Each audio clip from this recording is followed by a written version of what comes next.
माझे नाव आहे निखिल अलका संतोष जाधव. माझ्या शाळेचे नाव जिल्हा परिषद प्राथमिक शाळा कतरुंगण, केंद्र इगतपुरी 1, तालुका इगतपुरी, जिल्हा नाशिक. मी आता तिसरी शिकतो. करू का सुरुवात? ज्ञानेश्वरांची ज्ञानेश्वरी तुकोबांची गाथा. आयुष्याच्या वाटेवर झुकवते माता, झुकवते माता. नमस्ते, माझे नाव आहे निखिल अलका संतोष जाधव. माझ्या शाळेचे नाव जिल्हा परिषद प्राथमिक शाळा कतरुंगण, केंद्र इगतपुरी 1, तालुका इगतपुरी, जिल्हा नाशिक. माझा वक्तृत्वाचा विषय आहे माझे स्वप्न. मी होणार एक आदर्श भावी शेतकरी. कडाक्याचे ऊन असो व ससाट्याचा वारा, कडाक्याचे ऊन असो व ससाट्याचा वारा, बरसत असो की ओला चिंबदारा, बरसत असो की ओला चिंबदारा, तरी आपला बळीराजा राबतो महिने 12, महिने 12. मनी माझा एकच ध्यास, मनी माझा एकच ध्यास. मी मात्र होणार भावी शेतकरी, मी मात्र होणार भावी शेतकरी. सतत राबणारा, पोटाची काळजी भरवण्यासाठी शेतात भाज्या पिकवणारा, आपल्या लेकरा बाळांचा विचार न करणारा, सणासुदीच्या काळात आपल्या बायकोला लुगडं न देऊ शकणारा, हा शेतकरी बाप कधी सुखी होणार? आजकाल आपण जी नेते मंडळी निवडून देतो, ती नेते मंडळी शेतकरी हिताचे निर्णय घेऊ शकत नाही. स्वतःच्या पोळीवर तूप वाढून घेणाऱ्या शेतकऱ्यांचे काय भले करणार?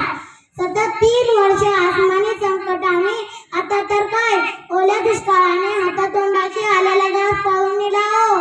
अशा वेळी मुलीचे शिक्षण, लग्न, आई वडिलांचे आजारपण यांसाठी केले काय करावे?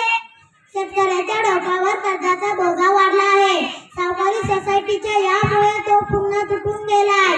तिकडे तो विजय मल्ल्या बँकेच्या नावावर कोटीचे कर्ज घेऊन विदेशात पलायन करतो आणि इकडे शासन शेतकऱ्याच्या सोसायटीचे कर्ज माफ करू शकत नाही. अशा वेळी त्याने करावे तरी काय? अशा वेळी त्याच्या मनात एकच विचार येतो, तो म्हणजे आत्महत्या. आपण मूर्खासारखा म्हणतो शेतकरी आत्महत्या करतो. आत्महत्या केलेल्या शेतकऱ्याच्या कुटुंबाला भेट देऊन तर बघा काय जीवन जगतात ते, तेव्हा तुम्हाला कळेल तुमचा जीव थोडाफार त्यांच्यासाठी जळेल. हो, एक दिवस तुम्ही तुमची कमाई मोकळ्या गाजाखाली ठेवून बघा, तुम्हाला रात्रभर झोप लागणार नाही. मग त्या शेतकऱ्याचे काय हाल होत असतील?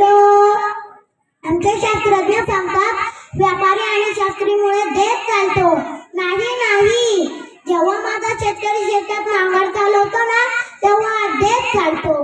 मग मला सांगा, पेट्रोल पंपावर उभे राहून पेट्रोल भरतात, मेडिकल वाल्याला पाहिजे तेवढे बिल देतात, सोनाराच्या दुकानात खाली मान घालून नोटा मोजतात.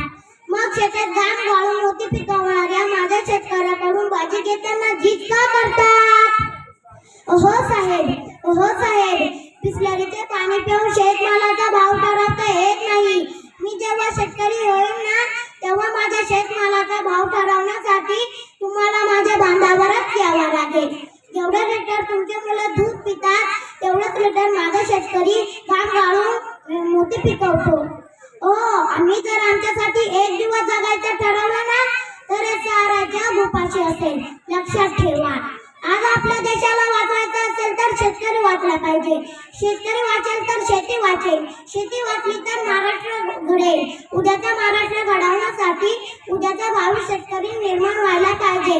मला तर साधा आता खुरपी धरता येत नाही, पण माझ्या बळीराजाच्या, माझ्या बापाची अशी अवस्था बघून मी आता ठरवलंय, मी आदर्श भावी शेतकरी होणार म्हणजे होणारच. निश्चितपणे मी माझे स्वप्न पूर्ण करण्यासाठी धडपडणारच. शेतकरी नवरा नको गबाई, शेतकरी नवरा नको गबाई, अशा म्हणणाऱ्या महाराष्ट्राच्या मुलींना मी एक चिमुरडा एवढंच सांगेल, मुलींना वावर आहे तर पावर आहे, स्वस्त खायचं आणि मस्त राहायचं. आई मानून या धरतीला, आई मानून या धरतीला, शेतात राबतो वर्षभरी तरी होतो पुरता हब्बल या मातीतला शेतकरी, या मातीतला शेतकरी. धन्यवाद. जय जवान जय किसान. वाह, खूपच छान.